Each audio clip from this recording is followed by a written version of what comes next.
All right, so I woke up today with zero book sales again. I mean, I get it. Right now, the crave is for, I guess, spicy novels, self help books, how to get over a breakup, all of those things. I mean, and even myself at this big age of 41, going through a divorce, no contact with the sneaky link, furthering my degree to become a teacher, working on myself, strengthening my walk with God. So I get it. But I do also pay attention to what my kids are doing. I pay attention to what they're watching. I pay attention to what they're playing with. I pay attention to what they're reading. And even myself, when I was a kid, I used to love to read. I used to love to write stories, write poems. I wanted to be the next Maya Angelou. And my mom, she actually fed into my delusion. She entered my poems, my stories into every contest she could get me in. And so, fast forward, God's developing me, God's working on me. And what did He do? He brought me back to my first love, being a writer. And I'm literally just a vessel. I'm talking about you give me the story, you give me the characters, you give me the vision of the illustration. And the icing on the cake is you take me out of my field of psychology and place me in the school system for special education. And He knew I would love it.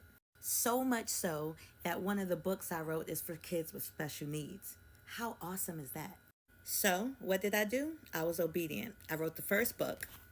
What do you know about having freckles? It's about a little brown boy named Aaron. He has freckles. It teaches about self-love, self-esteem, self-confidence.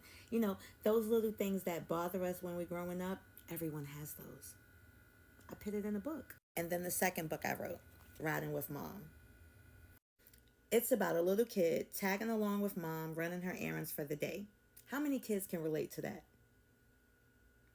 And last but not least, we have Do You Like? It's a social story for children with special needs, just helping teach about day-to-day functions, where they can move the pieces as they read the story. My book includes that too. And not to toot my own horn, my books are great. I think they're a great read for any kid. But there's also other authors on this app that I don't see get any love.